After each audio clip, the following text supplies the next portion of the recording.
예, 하나님의 말씀 로마서 4장 23절부터 보시겠습니다. 로마서 4장 23절. 예, 저에게 의로 여기셨다 기록된 것은 아브라함만 위한 것이 아니요 의로 여기심을 받을 우리도 위함이니 곧 예수 우리 주를 죽은 자 가운데서 살리신 이를 믿는 자니라.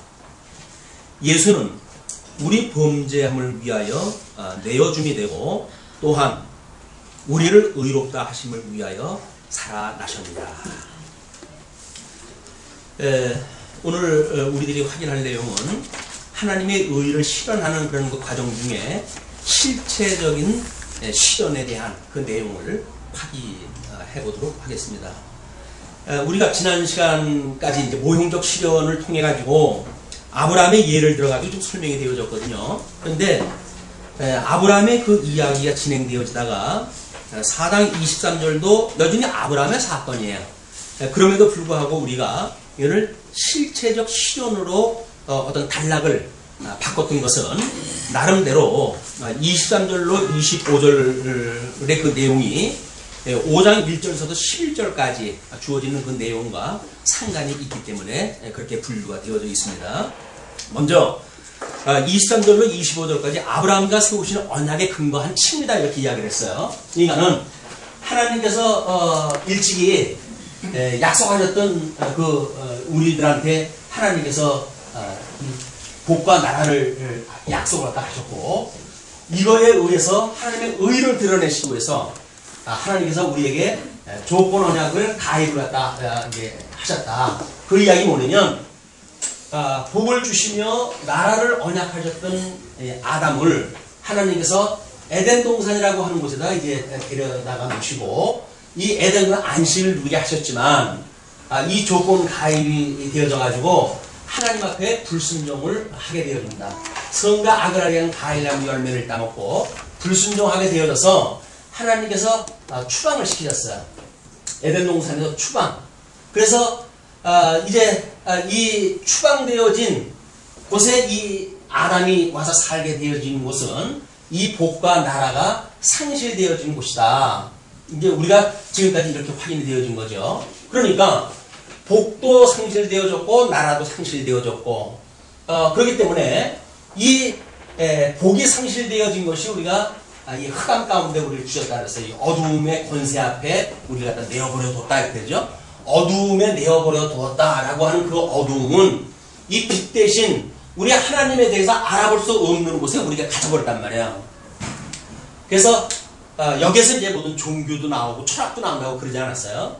이게 사실은 우리가 집단적으로 사기극에 말려 있는 거예요.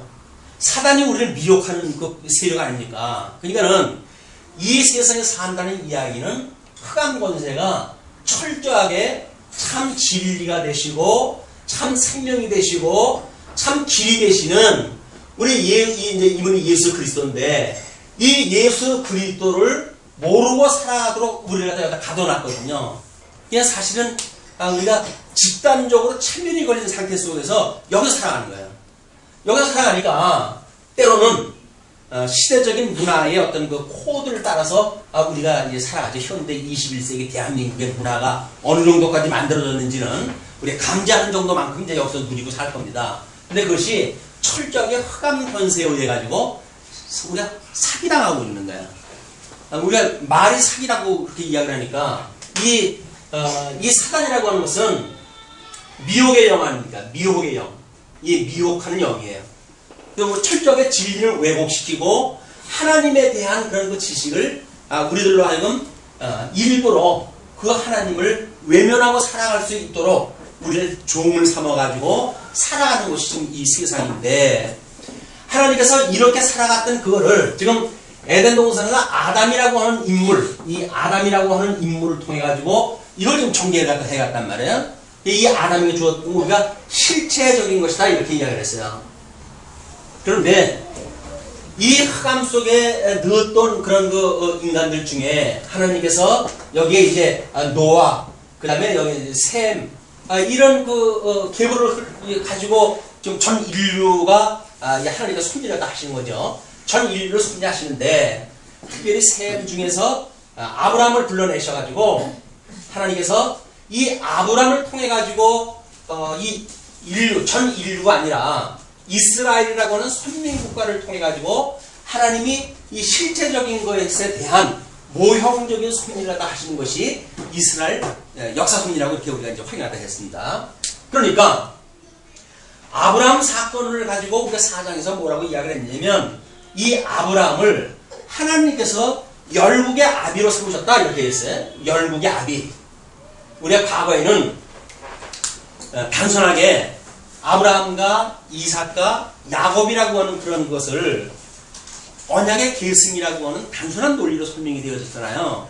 그런데 하나님께서 이 계시 섭리를 했다 했을 때 단순한 반복이 없어요. 거기에 나름대로 특징이 있는 거예요. 특징이. 그것이 우리가 아브라함한테 하셨던 그 언약은 열국의 아비로서의 이게 이 언약인 거예요.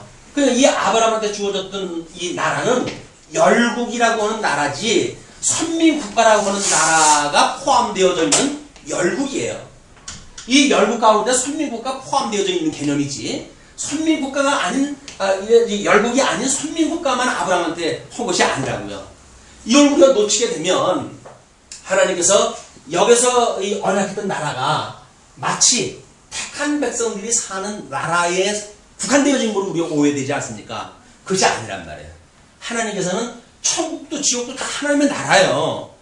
하나님께서 누구를 이 치리자로 삼아가지고 이 운영해가는 나라냐가 지금 관건이지 지옥도 천국도 다 하나님의 나라입니다. 이 혼재되어져 있는 상태예요. 혼재되어져 있는 상태이기 때문에 예수님이 이미 여기서 우리가 예정을 하셨잖아요. 이 예정을 선택과 유기라고 하는 이런 두 가지 측면으로 하나님께서 예정을 다 했기 때문에 이 선택과 유기를 이룰 수 있는 방법, 이걸 에덴 동산에서만은 이 두 가지를 동시에 이뤄갈 수 있는 방법이 없어요.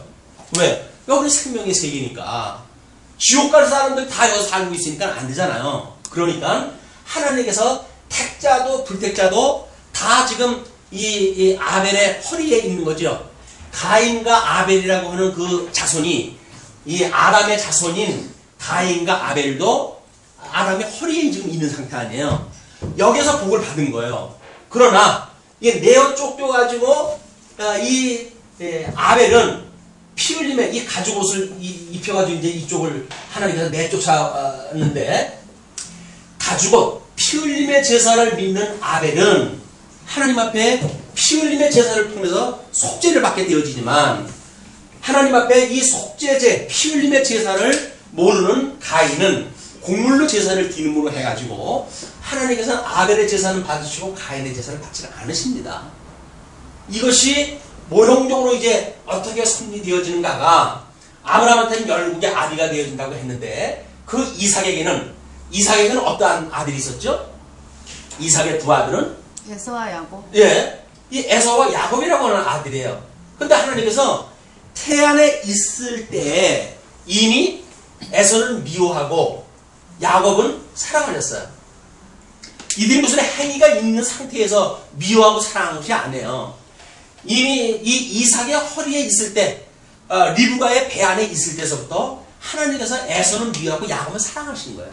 이것이 이걸 보여주는 선택과 유기를 보여주는 모형적인 사건이란 말이에요.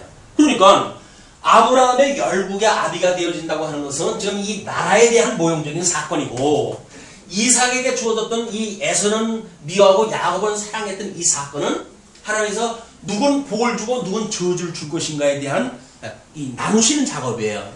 우리가 주게 들었다 할 때 하나님께서 우리 아버지 하나님의 이름이 거룩히 여기심을 받으시옵시고 이렇게 이야기를 하죠. 그 거룩이라고 하는 것이 구별하다 그런 뜻이라고 그러지 않았어요. 그냥 혼재되어져 있는 이거를 하나님께서는 빛과 어둠으로 나누시는 거예요. 생명과 사망으로 나누시는 거예요. 이것이 하나님께서 거룩한 당신의 거룩하심을 드러내시는 계시의 방식이란 말이에요. 그래서 우리 천상계를 지을 때도 마찬가지죠. 하나님께서 천지를 지으셨을 때의 땅의 모습이 혼돈하고 공허하고 흑암이 깊음 위에 있는 상태였어요, 땅이. 그런데 하나님께서 빛이 있으라 하매 하나님 빛과 어둠을 나누신다고요. 하나님은 나누시는 역사야. 그 나누신다는 이야기를 끊임없이 우리가 심판이라고 하는 그런 모습으로 설명이 되어지죠. 하나님께서는 모든 걸 창조하신 피조물들을 심판을 하시는 하나님이에요. 늘 가르시는 역사를 해가셔요. 택자와 불택자를 가르시고 천국과 지옥을 나누시고 하나님의 행하신 일이란 말이에요. 근데 종교개혁이 일어나고 500년 세월이 흘렀지만 우리에게 만인제사장이라고 하는 걸 가지고 종교개혁을 일으켰고 사제주의를 극복한 이런 교리를 우리가 이제 믿게 되어졌는데 500년이라고 하는 세월이 지나간데도 불구하고 우리는 왕같은 제사장다운 미움모를 갖추지 못하고 여태껏 살아왔어요. 그것이 이 진리에 대한 어떤가 오해를 가지고 있기 때문에 이 진리에 대한 오해가 우리들로 하여금 그런 왕같은 제사장으로서 우리의 정체성을 스스로 부정하게 만드는 믿음에 이르지 못하는 무엇인가가 여기 있단 말이죠.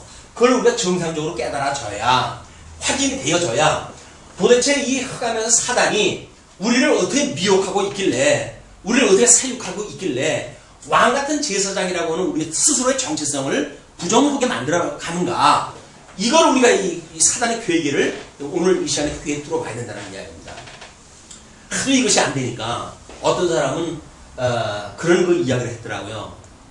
하나님의 나라의 현실성, 이 예수 그리스도의 복음으로 해가지고 하나님 나라가 이루어진다고 그랬는데 하나님 나라가 이루어지고 하나님 나라를 통해서 살아가는 성도들의 하나님 백성의 삶이 보여야 이것이 복음의 어떤 그 말하는 성경이 말하는 그런 그 내용이지. 거기서 아무런 권능도 없고 능력도 없고 세상 온통 문화에 우리가 휩쓸려 간다고 한다면 도대체 이 복음의 능력은 뭐냐? 이게 이 문제인 거예요. 너무 세상이 좋다가 보니까 세상이 이게 살만한 세상이 된 거예요. 하나님께서 말씀하시는 어떤 천국, 우리 이제 이 말하는 이 천국, 이 천국에 바라볼 만한 어떤 그곳이 아니라 이것도 살기에 충분한 곳인데 뭐 굳이 여기까지 생각할 게 뭐가 있냐? 이게 지금 사단이 우리 미혹을 해가는 거예요.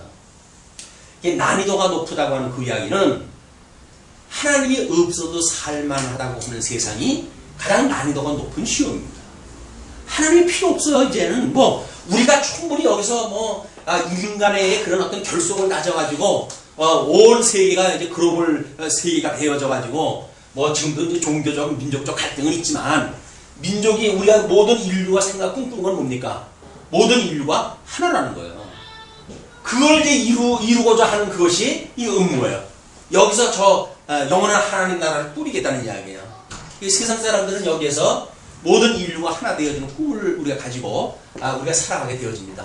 그래서 인간애를 우리가 이제 이야기를 하고 가장 공통점이 인간이 각자 다른 요소들이 있지만 인간의 본연의 그런 그 요구하는 게 무엇인가, 그 요소를 충족시키게 되면 여기서 하나가 되어질 수 있다고 보는 거죠. 그래서 종교도 어떤 뭐 그 민족도 모든 걸 초월한 인류의 통합을 꿈꾸고 있는 것이 아마 이 사단이 만들어가는 세계, 통합 세계, 통합을 갖다 꿈꾸는 사단의 세계, 이것이 이제 이 사단이 우리한테 꿈꾸고 있는 건데 하나님께서 이 아브라함을 통해 가지고 지난 시간에 확인한 게 뭡니까? 아브라함한테 열국의 아비가 되어준다고 했기 때문에 우리 아브라함이 하나님께서 이 의롭다고 칭해줬던 이 아브라함이 의롭다고 칭해줬던 것이 언제라고 그랬어요? 할례를 받기 전이라고 그랬단 말이에요.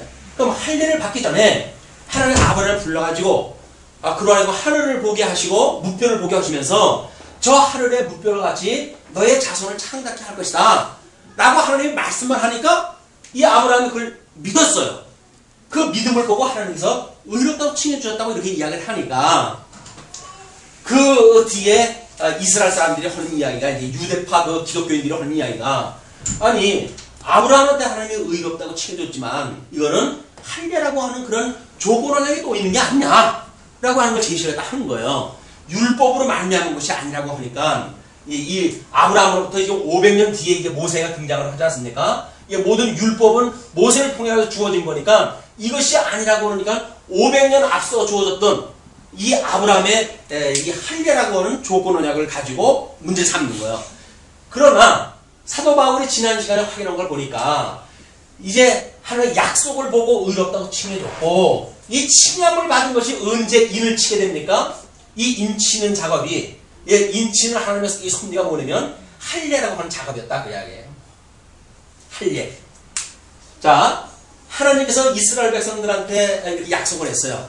아브라함이 제사를 드릴 때 하나님 앞에 이제 그 새를 쪼개가지고 하나님의 제사를 드리죠. 뭐 짐승을 잘라가지고 제사를 드릴 때 하나님께서 뭐라고 약속을 하냐면 내가 애굽에 내려갈 것이다. 거기서 400년 동안 종으로 서다가 너가 하여금 이제 많은 민족을 이끌고 내가 나오게 될 것이다. 이렇게 하나님 약속을 다 했어요. 이미 아브라함한테. 그러니까 그 약속대로 아브라함 그 이후의 모든 역사가 출애굽의 역사까지 그 약속에 의해서 이루어집니다. 그냥 출애굽이 되어지는 거예요. 그러나 아브라함에 의해 가지고 그들이 이끌렸다고 하는 그런 것을 그냥 아브라함한테 언약했던 그것이 그냥 이루어지는 단순한 형식 논리라고 한다면 그러면 이 조건 언약을 통해 가지고 이 빛된 사람과 어둠의 사람, 이 하나님의 거룩한 백성과 이렇게 저주받은 백성과 나눌 방법이 없는 거예요. 무조건 기계적으로 언약이 됐으니까 그냥 다 이루어져야 되는 거예요. 그게 아니란 말이에요. 하나님께서 여기다 집어넣었다가 애굽 속에 집어넣었다가 그래서 12지파의 그런 그 형제를 통해 가지고 70명이 들어갔던 애굽에서 60만 대군을 이끌고 출애굽이 되지 않습니까? 그 12 아들을 통해 가지고 만들어진 이스라엘 자손들, 이걸 우리가 언약 자손이라고 이렇게 이야기를 하는데 이 언약 자손에 의해 가지고 하나님께 율법을 주시는 거예요. 비로소 아브라함에게 주어졌던 민족적으로 아브라함에게 주어졌던 그 사건을 인치는 작업이 뭐냐면 율법을 통해서 인치는 작업입니다. 하나님께서 의롭다고 칭해 주셨던 사건을 끊임없이 기억할 수 있는 방법이 뭐냐면 할례라고 하는 방법인데 그 할례라고 하는 것이 이것보다 훨씬 뒤에 할례를 주지 않았느냐. 이 할례의 사건은 의롭다고 칭함을 받았던 것에 대한 인을 치는 작업이지 그것이 결코 조건이 될 수가 없다. 그 이야기를 지난 시간에 우리가 확인하다 해온 거예요. 그러면서 이제 4장 그 23절에 그 이야기죠. 자, 저에게 의로 여기시다 기록된 것은 아브라함만 위한 것이 아니다. 이 여기서 아브라함한테 언약을 했으니까 여기서 의롭다고 칭해 주셨거나 또는 인을 쳤거나 라고 하는 것이 아브라함에 속한 되어진 것이 아니다. 그 이야기는 뭐예요? 열국의 아비라고 그랬으니까 이 아브라함한테는 세 아내가 있었죠. 이게 누굽니까? 사라라고 하는 아내가 있었고 사라의 몸쪽이었던 하갈이었었고 그드로라고 하는 첩이 있었어요.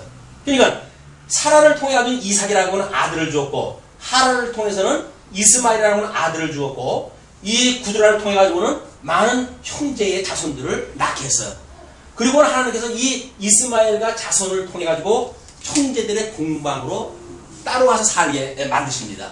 그게 하나님께 주셨던 열국의 아비가 되셨던 하나님의 사실은 섭리였어요. 그러면 이삭을 통해 가지고 낳은 아들들은 이제 하나님의 언약 자손으로 해서 살아가게 하지만 이 하갈과 그드라를 통해 가지고 낳은 아들들은 이 형제의 동편에 살게 하신 거예요.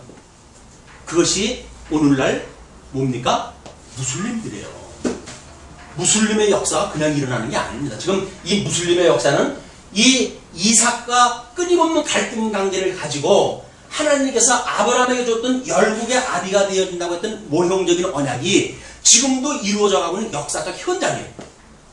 그냥 회교의 문화를 우리가 그냥 이 성경적 배경이 없이 어떤 일반 종교적인 개념을 가지고 종교의 자유가 있는 건데 그걸 수용을 갖다 해야 된다. 그 이야기는 언젠가 그 피가 우리한테 다 돌아올 일이에요.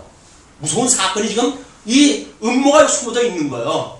어떻게 택한 백성들과 나중에 요한계시록에 가게 되면 이제 이 택한 백성들 마지막 때에 이스라엘을 구원해 나가지 않습니까? 그 구원의 역사가 마지막 창감남 나무, 돌감남 나무의 시대가 끝나고 이방인의 숫자가 차게 되면 이게 창감남 나무의 시대가 돌아와요. 이 유대인의 시대가 돌아와요.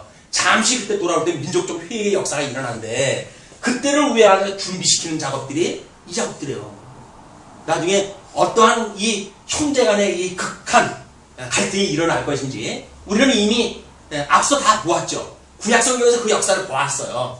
그리고 예수님 오셨을 때에도 마찬가지 그 얘기를 보았고 예수님이 오고 초대교회 때 십자군 전쟁이니 뭐니 해가지고 엄청난 살상이 일어나는 사건들도 결국은 이 싸움이었어요.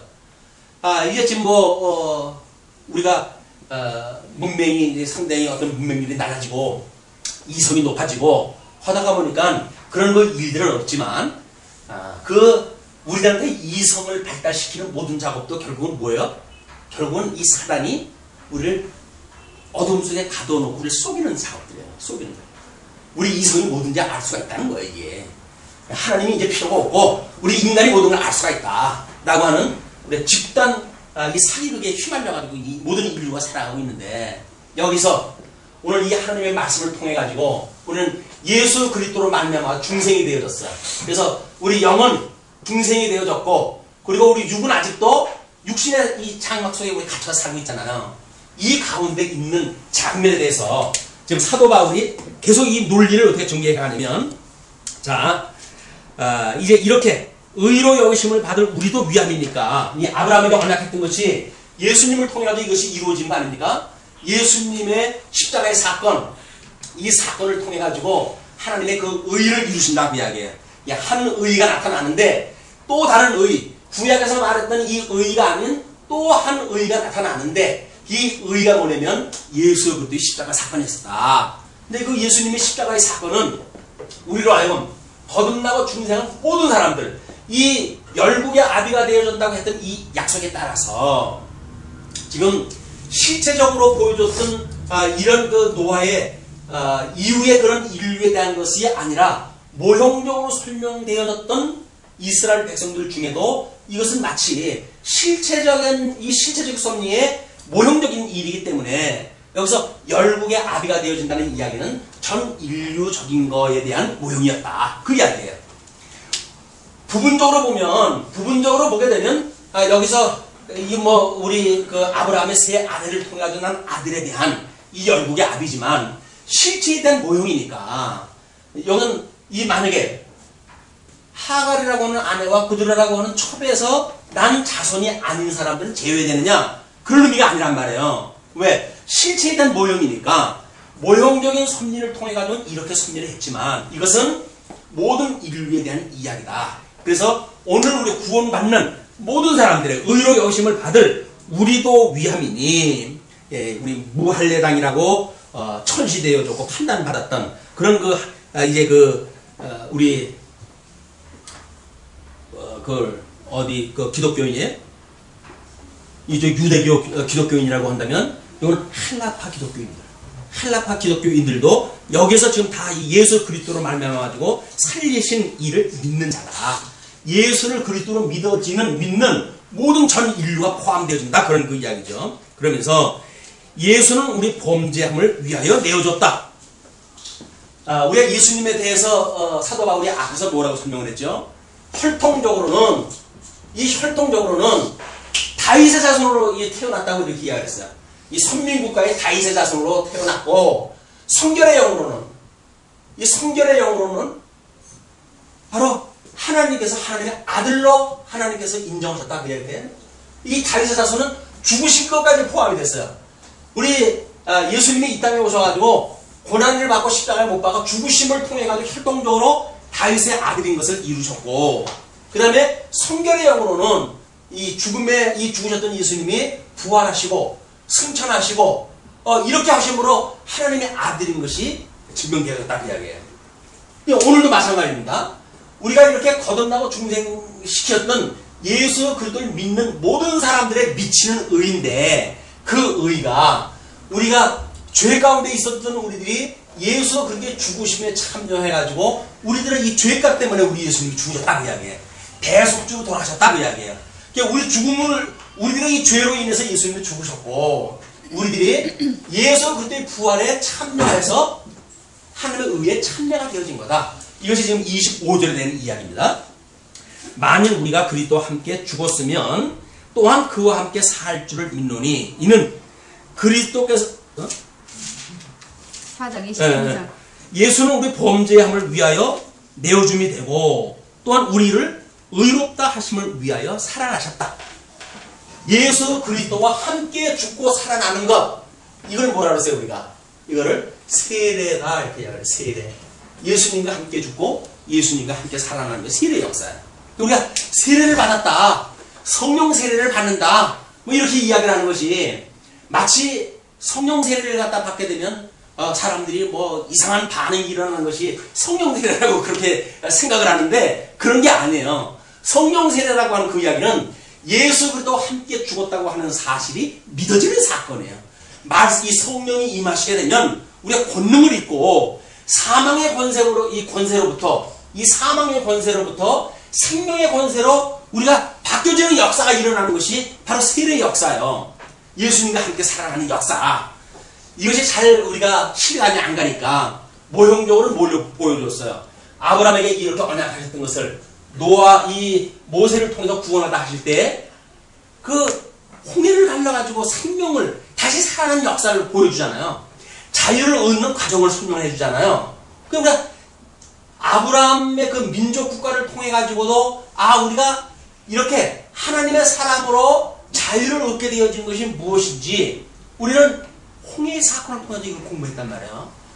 홍해의 사건을 통해서 공부했던 것처럼 실명한 영적으로 이 의미를 보게 되면 우리가 죄의 종로로 타던 육신을 가지고 죄의 종로로 타던 우리들을 우리 예수님이 대신 우리의 모든 죄값을 위해서 죽으심으로 우리의 죄를 다 사해 주셨고 그리고 성결의 영으로 하나님의 아들로 인정받았던 우리 예수님께서 이 부활하심에 우리를 참여케 해서 우리도 또한 하나님을 아버지라고 부르게 하셨단 말이에요. 그래서 하나님을 아버지라고 부르는 거예요. 그냥 뭐 성령에 우리 하나님을 아버지라고 그러니까 아버지라고 부르자. 그냥 그렇게 치자 하는 게 아니 관념적으로 해가지고 아버지라고 치자. 우리 아버지가 아니지만 아버지라고 치자. 이런 개념이 아닌 거예요. 정말 이분이 말씀으로 나를 낳았다라고 믿어지는 것이 우리가 출생이에요. 우리가 거듭나고 중생한 우리들의 이것은 말씀으로 말미암아가지고 중생되어진 거 아니에요. 말씀으로 중생되어졌다고 하는 그런 그 이야기는 말씀이신 예수 그리스도로 말미암아 중생되어졌다는 이야기니까 중생되어졌다는 이야기는 새로운 씨로 예수 그리스도 이분이 씨앗이에요. 이분이 씨예요. 씨. 이거를 구약 성경에선 언약자손이라고 하는 그 단수로 보통 표현이 되어져 왔어요. 언약자손. 이 언약자손을 단수로 설명이 되어졌는데 왜냐하면 이것이 씨기 때문에 씨. 이 씨가 우리 죽어졌던 우리들에게 이 복음의 씨앗이 들어와가지고 거기서 발화가 되어져가지고 이게 새로운 봄이 되는 따뜻한 어떤 기온과 동시에 새싹이 나는 것과 같이 이 복음의 씨앗으로부터 발화가 되어지고 새 생명이 우리가 탄생되어진 거예요. 우리는 복음의 씨앗으로 새롭게 만들어진 새로운 피조물이에요. 육신이 우리들이 나가 아니라 새로운 피조물인 이 새로운 피조물이 나란 말이에요. 새로운 정체성의 변화가 확인되어져야 이 복음에 합당한 열매를 맺도록 이 씨앗이 점점 성장해가지고 30배, 60배, 100배의 결실을 맺는 나무로 성장할 거 아닙니까? 근데 만약에 이 씨앗이 예수 그리스도라고 하는 이 씨앗이 아니라 여기서 사단이 만들어 놓은 이 밤중에 몰래 와가지고 씨를 뿌려 놓잖아요. 그게 뭔가 웃자라는 것들이 있는데 하나님께서 이제 그 농부의 그 예를 들어가지고 그렇게 이야기를 하잖아요. 저를 다 뽑아버릴까요? 놔둬라. 걔를 그거 뽑다가 성한 곡식까지 뽑을까 염려된다. 나중에 심판날, 다 이 추수하는 날, 그날 그 심판한다 해도 늦지 않는다고 이렇게 이야기를 하면서 그 과정의 심판을 말리셔요. 마찬가지로 예수 그리스도로 만나면서 택한 백성과 지옥 백성이 갈려지는 역사가 예수 그리스도의 구속의 사건, 십자가 사건으로 설명이 되어진단 말이에요.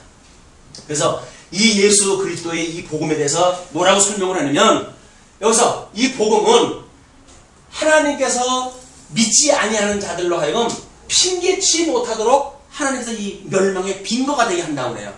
그러면 여기서 사는 사람들은 예수를 믿지 않고 그냥 살아가기 때문에 그걸 뭐라 그랬죠? 유기한다 그래서 버려둔다 그 이야기예요. 이 버려두는 것은 사망의 권세 아래 살아가는 그 상태로 버려둔다는 이야기예요. 이거로부터 구원하는 것은 누구를 구원해요? 저 선택되어진 사람만 구원을 하시는 거예요. 그러니까 우리는 선택되어진 백성이기 때문에 창세전에 선택되어진 백성이기 때문에 새로운 씨앗으로 우리가 거듭나게 되어졌단 말이에요. 중생되어졌어요. 새로운 피조물이 되어진 거예요. 그러니까 우리 과거의 나가 아닌 거예요. 과거에 우리가 여전히 육신을 가지고 살아가지만 우리의 정체성은 새롭게 필요되어진 새로운 이 신령한 우리가 성도로서의 우리라고 하는 정체성을 확인할 때 돼야 되겠죠. 지금 사도 바울이 그걸 강조합니다. 자, 그러면서 5장 1절서부터 8절까지 그리스도의 구속사역에 의한 칭의를 이야기를 해요. 이 칭의라고 하는 것은 구속사에 의한 것이다. 우리 모형적인 거를 설명할 적에 다 설명이 됐던 이야기입니다. 그러나 우리가 지금 모형과 실제를 동시에 설명을 해가고 있으니까 다시 한번 반복을 해서 들어보죠. 그러므로 우리가 믿음으로 의롭다 하심을 얻었은즉, 우리 다 이제 믿음으로 의롭다 함을 받았다고 그랬잖아요. 그러니까 하나님으로 더불어 화평을 누리자. 예. 하나님께로부터 내쫓겼을 때 우리 이 상태를 뭐라 하냐면 하나님과 원수가 되어졌다 이야기를 했어요. 하나님과 원수가 되어진 상태이기 때문에 교통을 할 수 있는 상태가 아니에요. 담이 막혀져 버렸어요. 하나님 내쫓길 때 여기를 뭘로 막아놨다 그랬어요? 화영검과 구름으로 막아놔가지고 에덴 동산 하나님이 약속하셨던 안식을 주시는 나라로 들어갈 수도 없었어요. 우리 예수님이 오셔가지고 양의 문이 되어져가지고 우리로 하여금 새로운 우리 주님께서 만드신 그 양의 문을 통해서 우리가 저 안식의 나라를 살게 되어진 거예요. 그것이 언약 자손들이 살아가고 있는 하나님의 나라란 말이에요. 이 주님의 몸된 교회는 실제적인 하나님의 나라지 하나님의 나라가 아닌 우리가 만들어 놓은 종교가 이야기하고 있는 어떤 그런 그룹이 아닌 거예요. 신령한 우리의 피조물들이 살아가는 그 하나님 나라를 우리가 아직은 육신을 가지고 살아가지만 이 육신을 가지고 이중적인 삶을 살아가는 것이 주님의 몸된 교회다. 그래서 우리는 신령한 우리들의 이 영혼을 가지고는 끊임없이 진리, 생명의 말씀을 우리가 살아가게 되어진 거지 이 떡으로만 살아가는 게 아니란 말이에요. 우리는 이 떡만, 이 기름진 음식만 먹으면 살아간다고 생각이 드는데 철저한 사기극이에요. 요즘 저는 텔레비전을 볼 때마다 사람들의 가장 행복한 모습을 찾으려고 그러거든요. 그런데 종교인들 쪽에 행복한 사람들의 얼굴 빛이 있을까 했더니 그렇지도 않아요. 요즘 뭐 불교 일련의 사태를 보면서 거기 고발하신 뭐 스님들 뭐 이런 분들 머리 깎고 뭐 이 저 승복을 입고 있지만 그분들의 얼굴이 그냥 행복한 얼굴들이 아닌 거예요. 예수를 믿는 분들이 그럼 행복할까? 예수 믿는 분들도 그렇게 행복한 얼굴들이 아니에요. 가장 행복한 그 사람들의 얼굴빛을 전 어디서 봤냐면 저녁 시간이면 음식 소개를 했다고 하잖아요. 그 음식을 먹는 사람들의 얼굴 표정을 보게 되면 그렇게 행복할 수가 없어요. 이렇게 하면서 이거라는 거예요. 야, 정말 천국적이구나. 기름진 음식을 먹고 행복해요. 그것도 뭐 온 가족이 그냥 맛있는 음식을 먹으면서 이거라는 거예요. 바로 이거라는 거예요. 바로 이게 뭡니까? 진리입니까? 아닌 거예요. 썩으면 죽을 우리 이 육신을 위하여 먹는 하루 세끼 음식, 그 음식을 먹는 걸 가지고 그 사람들은 그렇게 행복할 수 없어요. 입맛을 다 그냥 해가면서 이걸 먹는 음식을 보게 되면, 저 얼굴 모습을 보게 되면, 야, 저기가 천국이구나. 저기가 천국이구나. 그런데 하나님의 말씀을 듣는 성도님들의 얼굴을 보게 되면, 왠지 그렇게 행복한 얼굴이 아닌 것 같아가지고, 어떻게 이 하나님의 말씀을 가지고 그냥 행복이 이렇게 가득 찬 이런 것으로 소개가 될까? 라고 하는 게 제 이 관건이에요. 이제 끊임없이 기도거리에 말씀을 듣는 자마다 정말 이 새로운 하나님의 나라를 경험해가지고 예수 그리스도와 함께 사는 희락, 하나님과 화목하게 하는 그 화목을 통해 갔던 우리들의 행복한 모습, 하나님께서 그의 의와 나라를 구하라고 그랬는데 그 나라를 살아가는 이 칭의를 맛본 성도들의 행복한 얼굴, 이런 것이 좀 봤으면 좋겠다고 싶은데 아직도 육신의 우리 여기에 갇혀져가지고 놔주질 않는 거예요. 사단이. 행복은 쥐뿔이나 끼고 행복이나 당장 입에 들어가는 것이 이 장땡이지, 뭐 예수 믿는다고 뭐 이게 무슨 먹는 게 생기냐 뭐가 생기냐 이렇게 이야기를 하잖아요. 먹을 게 생기냐 입을 게 생기냐 이렇게 이야기를 하는데 정말 먹을 것도 입을 것도 예수 그리스도로 말미암아 생기는 거예요. 의의 옷도 이분으로 말미암아 생기고요. 우리의 생명의 양식도 이분으로 말미암아 생기고요. 그냥 우리에게 살아가는 모든 것들이 여기서 이 성결의 영으로 하나님의 아들이 되어졌다고 한다면 우리는 모든 생명이 여기서 만들어지는 일이지 세상이 주는 그런 그 미혹의 세상 그냥 좀 허상이에요. 은혜가 다 없어질 것들이거든요. 이거에 매여가지고 우리 짧은 인생을 여기다 투자하지 말자 할 수만 있으면 우리는 육신을 입고 있기 때문에 우리는 뭐 여기 살아가지 않을 수는 없죠. 그러나 여기 살아가는 거는 하나님을 배워가는 수단으로서 여기에 우리가 어떤 의미를 부여해야지 마치 그것이 다라고 생각이 들어가지고 막 죽을지 살지 모르고 여기에 올인을 갖고 한다는 이야기는 이건 우리 스스로 우리를 포로가 되어져가지고 나를 제발 좀 가져주세요. 어떤 사람이 가난을 극복해서 먹거리가 때문에 할 수 없어가지고 범죄를 했더라고요. 범죄를 했다 했는데 경찰에 가서 내가 범죄했다고 날 좀 잡아두라고 그랬더니 그냥 훈방을 시켜버려가지고 이 정도 가지고는 안 되겠구나. 좀 강력한 범죄를 갖다 해야 되겠다. 그래가지고 뭐 불을 질렀다고 그러잖아요. 그래가지고 이제 그분은 노동 없이 거기 갇혀가지고 먹고 살면 돼요. 감옥 속에서 먹고 살면 사는 거니까 생존의 의미가 무엇인지 모르게 되면 먹고 사는 게 목적이라고 하면 그렇게 살면 되는 거 아니에요? 사육당하면서 살아가면 되는 거 아니에요? 그게 아니에요. 진정한 자유를 위해서면 복음이 아닌 사람들도 여기서 그 고난을 당하는데 왜 감수를 갖다 하는데 사도 바울이 그 논리가 다 표합니다. 뭐라고 그러죠? 또한 그로 말미암아 우리가 믿음으로 서 있는 이 은혜의 들어감을 얻었으며 하나님의 영광을 바라고 즐거워하느니라. 바라고 즐거워합니까? 네, 바라고 즐거워하느니라. 다만 이뿐 아니라 우리가 환난 중에도 즐거워한다. 예수 그리스도로 말미암아 의롭다고 칭함을 받았어요. 이 칭함을 받아가지고 이제 원수 되어졌던 하나님과 화목을 이루게 되어졌어요. 기쁨과 충만 중에 살아가게 되어졌잖아요. 출애굽했을 때 이스라엘 백성들의 그 기쁜 모습, 찬양하는 모습들이 눈에 떠오르죠. 그러나 금방 먹을 물이 없어지고 할 때 그 사람들이 하나님을 원망하기 시작을 합니다.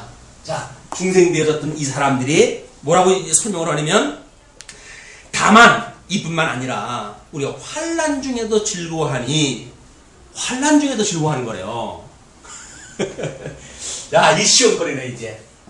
뭐 이거 의롭다고 칭함을 받았다고 하는 이 칭의의 사건, 뭐 하나님께서 의롭다고 칭해 주신다고 하는데 나야 의로워진 것도 아니에요. 하나님께서 의롭다고 칭해 주신 거예요. 그렇다고 한다면 육신에 대한 거 상관없이 의롭다고 칭해 주셨으니까, 죄와 상관없이 우리를 의롭다고 칭해 주셨으니까 이제는 값없이 거저 우리는 구원을 받았다 라는 생각을 가지고 우리는 위로를 받을 수가 있고 행복할 수가 있어요. 그런데 예수를 믿고 살아가는 육신에 남겨둔 걸로 인해 가지고 환난을 우리가 느끼게 돼요. 환난을 느끼게 돼요. 근데 이때도 기뻐하는 거예요. 이때도 기뻐하는 거예요. 아니, 이때도 기뻐하니 환난 중에 어떻게 기뻐합니까? 근데 왜냐면 그 환난 가운데 있을 때에 환난은 인내를 낳게 한다는 겁니다. 환난, 하나님께서 환난을 통해 가지고 우리들한테 은사를 주시는데 성령의 열매를 맺게 하시는데 그것이 뭐냐면 인내라고 하는 열매야. 우리 갈라디아에서 이야기하고 있는 성령의 열매, 오래 참음, 자비, 양성, 온유, 절제, 충성, 여기 말하는 인내. 이 인내가 성령의 열매로 이게 나타나기 시작을 하거든요. 이거는 하나님께서 죽었던 우리를 살리셨다라고 하는 것을 빈 말로만 하는 것이 아니라 실질적인 삶을 통해 가지고 하나님께서 우리를 의롭다고 칭하시는 분이라고 하는 것을 확증시켜 주시겠다는 거예요. 이것이 만약에 배운 공부라고 한다면 이제 이 육신 이 환난 가운데 이 배워가는 일은 익힌 공부예요. 익힌 공부. 자, 환난 중에 이 환난은 인내는 또 몰라요? 연단을. 이 인내, 끊임없는 우리들한테 이 인내가 우리들한테 연단을 한단 말이에요. 연단. 이건 한 번 하게 되면 혹시나 하죠. 혹시나 이거 뭐 재수없어서 그러는가 보다 이럴 거 아니에요. 근데 안 해. 하나님께서 한 번은 우연이요, 두 번은 필연이요, 세 번이면 뭐라고요? 운명이래요. 우리가 사랑하는 사람을 만났을 때 일부러 자기가 운명적인 사람이라고 하는 걸 강조하기 위해서는 의도적으로 자꾸 만나게 만드는 거예요. 연출적으로. 이상한 일이 생길 때마다 만나요. 그래가지고 그냥 우연히 만났나 보다 한 번은 지나갈 거 아니었어? 두 번 또 아주 이상한 자리에서 또 만나게 됐어.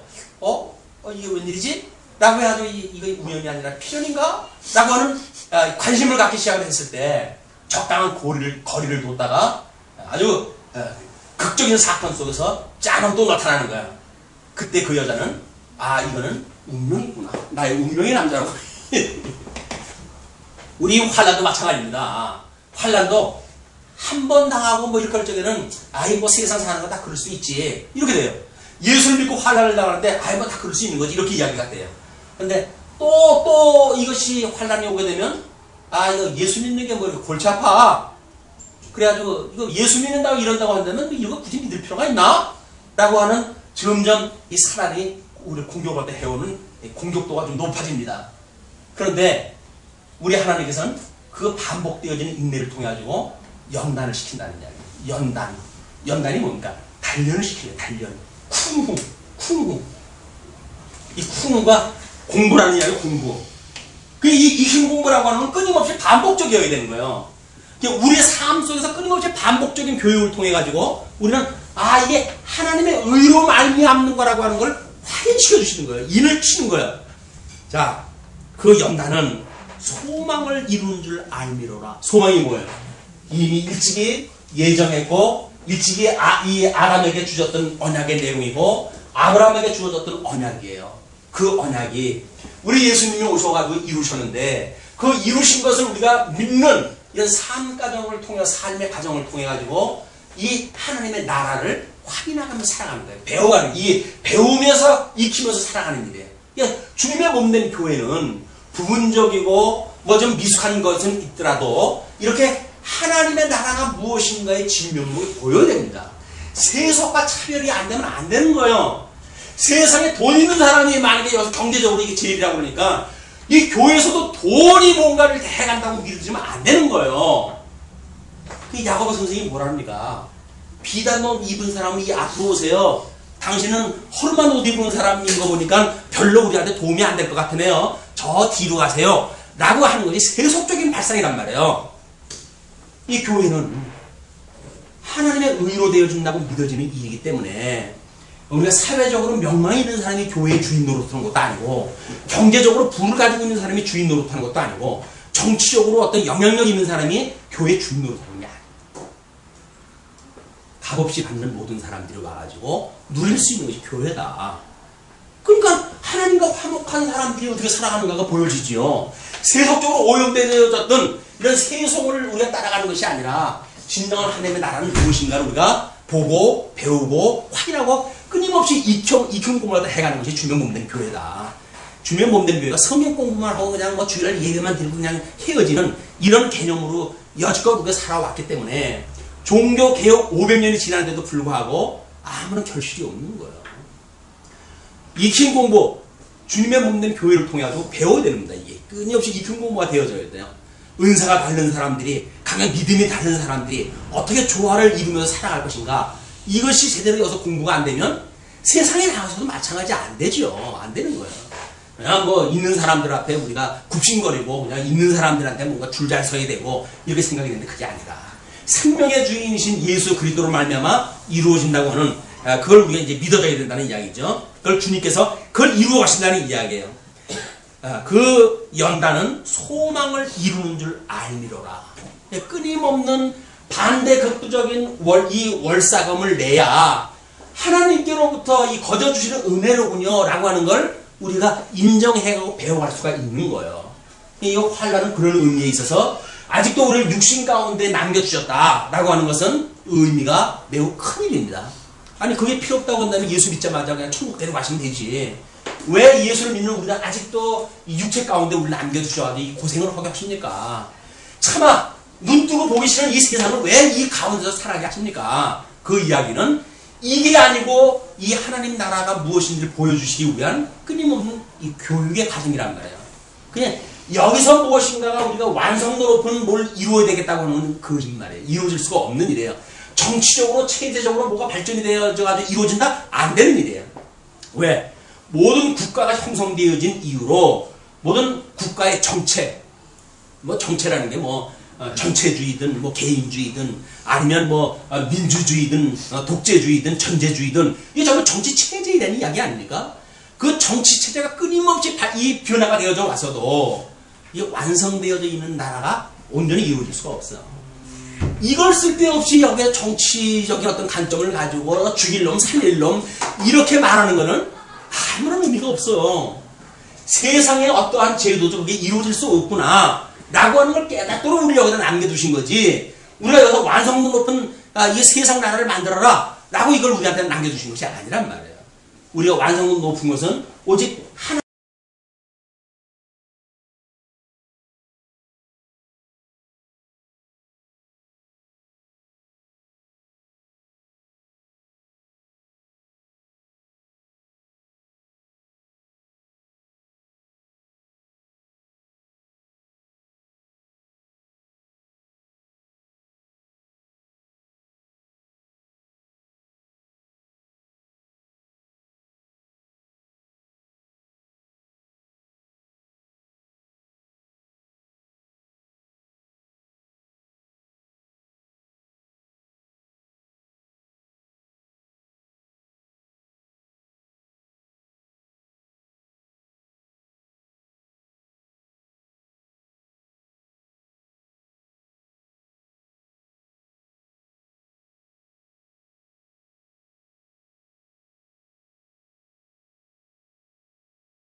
영광을 바라보며 살아갈 수 있는 그런 나라라고 하는 것을 증거하는 일입니다.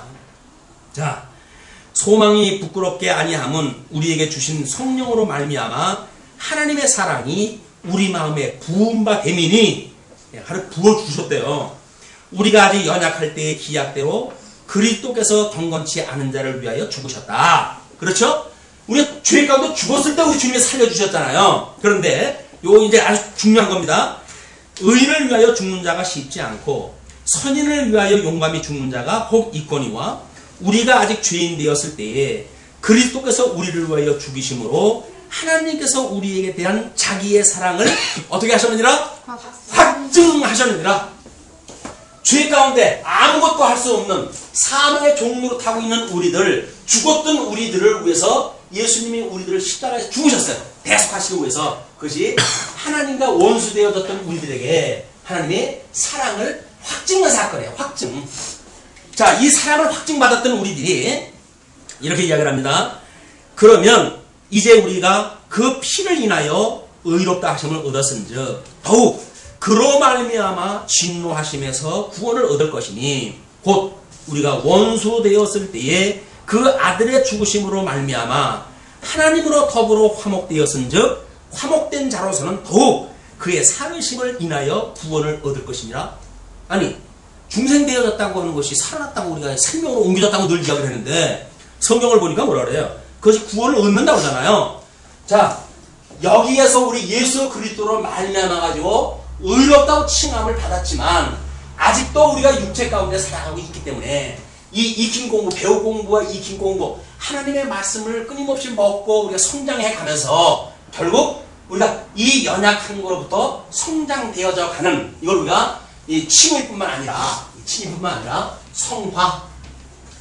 또 우리 로마서의 이 주제가 뭐라 그랬어요? 하나님의 의로 견인해 가시는 교회에 대해서 우리가 증거하는 거라 그랬잖아요. 끝까지 어떻게 붙들고 계신가 라고 하는 것이, 죽었던 우리를 살리셨던 주님께서 우리를 죽었던 우리를 살려주셨는데 아직도 남은 육체의 소욕이라고 하는 이것을 이기게 하시는 것이 너무 당연한 것이 아니겠느냐 그 이야기예요.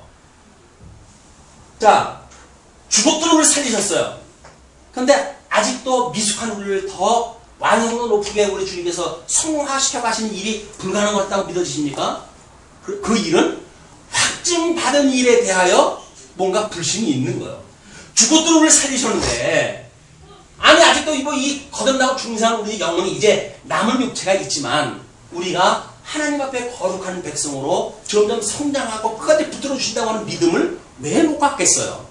그걸 못 갖겠다는 이야기는 죽었던 우리를 살리셨다고 하는 주님의 사랑의 확증에 대한 의심이란 말이에요. 믿어지십니까? 부부가 연을 맺고 살아가는데 처음에 사랑을 우리가 확신하고 그리고 이제 결혼 반지 끼워주고 그러고 살아가는 거예요. 그 결혼 반지 볼 때마다 나 사랑을 갖다 이제 확인하는 거예요. 이제. 나를 사랑해가지고 결혼했어. 근데 사랑할 때 사랑은 아닌 것 같아요. 맨날 왼순이 구시면 사랑인 걸 모아서는. 그럼에도 불구하고 사랑이 확인되어질 때 우리가 그 사랑을 끝내 이루어가는 일, 이 성화와 견인이 끝까지 사랑하는 일이 사랑의 확인을 갖다 하는 일이란 말이에요. 여기서 사랑이 뭔가 완성도가 높아가지고 확인되어지기 때문에 그런 것이 아니라 극한 환란 가운데 있음에도 불구하고 주님이 나와 함께 하신다고 하는 게 믿어지고 소망이 믿어지는 그런 그 일을 성화되어지고 견인하는 모든 그런 그 교리적인 일들, 이런 그 일들은 우리 주님께서 만들어 가시는 의다. 그 이야기예요. 자, 11절에 이렇게 결론을 냈습니다. 이뿐 아니라 이제 우리로 화목을 얻게 하시는 우리 주 예수 그리스도로 말미암아 하나님 안에서 또한 즐거워하느니라. 자, 성화되고 이제 이 성화되어진다는 이야기는 결국 뭐야? 성화되어져 간다는 그 이야기는 한마디로 하나님과 예수 그리스도로 말미암아 은혜와 평강이 점점점 넘치는 삶이 되어져 가는 거예요. 자, 하나님의 나라라고 한다면 우리 하나님의 나라를 하나님께서 거저 우리를 하나님 나라의 백성이 되게 하셨잖아요. 은혜로 주셨다고 했어요. 구원을 은혜로 주셨다고 했어요. 그런데 아직도 남은 육체가 끊임없이 환난 가운데 있어요. 그러나 여전히 우리 평강의 주가 되신 우리 주 예수 그리스도로 말미암아서 우리를 하나님과 화목하게 하시고 성도들과 사랑을 하면서 살아가도록 하신단 말이에요. 그래서 우리 성화되어진다는 이야기는 은혜와 평강이 점점 증대되어지는 삶입니다. 그래서 모든 서신서에 보게 되면 서신서 앞에 뭐라고 인사를 하면 끊임없이 이 이야기예요. 하나님과 예수 그리스도로조차 은혜와 평강이 너희와 함께 있을지어다. 이 성령의 이 깨달음을 통해 깨닫게 되어지는 거예요. 하나님의 나라에 산다고 하면서도 은혜로 되어졌다고 하는 걸 잊어버리고 공로로 되어졌다고 주장을 하거나 아니면 평강의 왕이신 그리스도가 하나님과 원수 되어졌던 우리들로 하여금 화목하게 하셨고 그래서 우리가 하나님과 아버지라고 불며 살아가는 관계가 되어졌다고 믿으면 천지를 지으신 분이 우리 아버지인데 우리 여기 삶의 환난 속에 죽었다고 해가지고 죽으라고 죽은 건 아닐 거 아니에요. 아니 사랑이 그렇게 확인 안 되십니까? 우리 주님께서 우리를 잠시 환난에 뒀다고 해가지고 하나님은 나만 미워해 이렇게 생각이 드십니까? 그렇다고 한다면 우리 하나님에 대한 사랑의 확증이 우리가 뭔가 미숙한 거예요. 오늘 이 말씀을 통해서 확증되어진 사랑이라고 한다면 우리가 의롭다고 칭함을 받는 것이 그리스도께서 확증되어진 사건이라고 한다면 남은 우리 육체의 고난 속에 살아가는 삶도 우리 끊임없이 하나님 앞에 평강을 누리며 살아갈 수 있는 여건이라는 거예요. 예수를 그리스도로 믿게 되면 평강을 얻게 되어진다는 거예요. 그러니까 우리가 성을 지키는 자의 수고가 헛되다는 이야기는 뭐예요? 하나님께서 성을 지키지 않으셨을 때 하나님께서 우리로 하여금 이걸 주지 않으면 안 되는 거예요. 그냥 끊임없이 환난과 이 공고함 속에 있을 때에도 끊임없이 우리 예수 그리스도와 하나님과 화목하게 하셨고 우리의 하나님을 천지 만물을 지으신 하나님 지금도 살아계셔서 모든 언약대로 이루고 가신 하나님 그 하나님이 우리의 아버지일진데 그 아버지를 믿고 이 평강 속에 우리가 살아가는 신앙생활이 보장되어진 거다 그 이야기. 이것이 하나님의 의로 이루어지는 사건이다 그 이야기. 그래서 하나님의 의라고 하는 사건은 2000년 전에 있었던 그 십자가의 사건 그걸로 끝나지는 않는 겁니다. 영원한 구속 사건이에요. 영원한 구속 사건. 우리가 은혜도 말씀을 드렸지만 어저께는 내가 예수님을 믿었는데 오늘 안 믿는다. 그러면서 내가 택한 백성인데 어디 가겠어? 그 이야기는 택한 백성인지 아닌지는 확인할 수가 없어요. 택한 백성이라고는 오늘 내가 그리스도 안에 살아가고 있는가가 중요하지. 과거에 믿었던 믿음하고는 아무런 상관이 없는 거예요. 왜? 그리스도의 이 하나님의 의의 사건은 영원한 사건이기 때문에 우리가 영원한 복음을 믿는다고 한다면 우리가 과거에 믿었던 그 믿음이 30배, 60배, 100배의 결실을 맺지 않은 믿음으로 성장해 갈 수가 없는 게 있을 수가 없는 일이에요. 이거는 하나님께서 우리 평강 중에 30배, 60배, 100배의 결실을 맺게 하시는 것이 그리스도의 이 의의 사건이란 말이에요. 또 한 의가 나타나가지고 스스로 이루어 가시는 사건이다. 이 사건을 통해 가지고 흩어져있는 한 주 동안도 우리가 은혜와 평강 여러분들한테 충만하게 빕니다. 충만해서 설사 경제적으로 어려울 때도 있겠죠. 또는 뭐 사회적 여건 때문에 힘들 때도 있겠죠. 또는 뭐 까다로운 어떤 그런 그 사람들 때문에 정치적인 압박을 받을 수도 있겠죠. 그러나 우리 예수 그리스도로 말미암아 심령의 평강을 누리시는 한 주간이 되어지기를 빌면서 말씀을 드리겠습니다. 기도하십니다.